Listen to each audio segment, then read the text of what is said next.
Europe का सौंदर्यीकरण हो रहा है।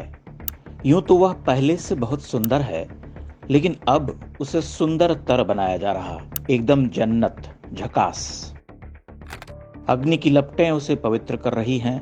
लाल पीली लपटों और धुएं की मोटी मोटी धार से आकाश भर उठा है। क्रीड़ा परिसर जल रहे, बाजार मॉल जल रहे, गाड़ियां बसें जल रही, पानी में आग लगी है, पुस्तकालय जल रहा। सुना है वह फ्रांस के सबसे बड़े पुस्तकालयों में से एक था। वहां लाखों पुस्तकें रखी हुई थीं। अब वे सब पुस्तकें स्वाहा हो चुकी हैं। उन्हें एक झटके में पढ़ लिया गया है। पूरे विश्व को पढ़ा दिया गया है कि एक ही सत्य है, एक ही पुस्तक है, एक ही पंथ। या तो उसे मानो या फिर जलो। वैसे भी मृत्यु ही अंतिम सत्य है।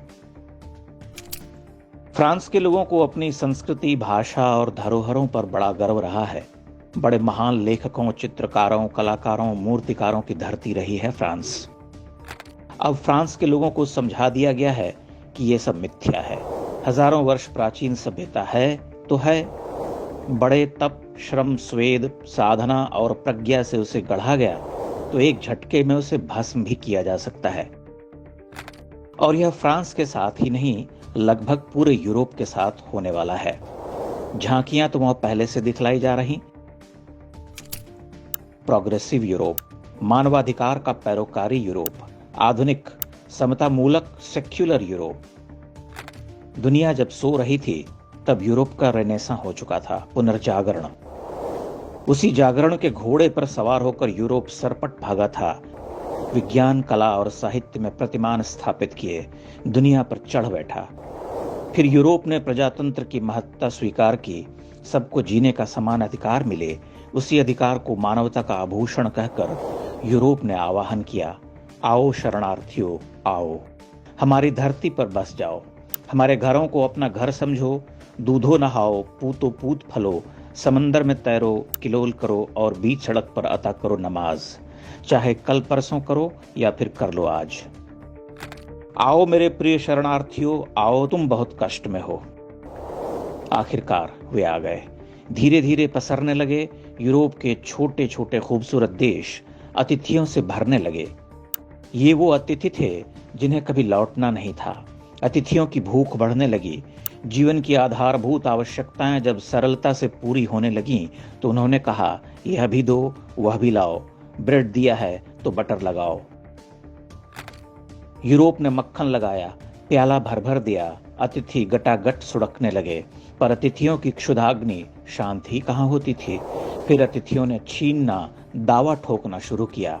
वे टिड्डों की तरह उड़ने लगे। सड़कों पर नमाज, बुरके वाला समाज, आधुनिकता के समंदर किनारे लेटे लेटे अधनंगी देह पर धूप सेक रहे यूरोप ने जब तक आंखें खोली, टिड्डे 1/3 फसल चट कर चुके थे।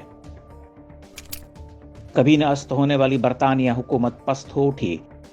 स्वीडन, स्विट्जरलैंड जैसे हरे भरे शिखरों वाले देश जलने लगे।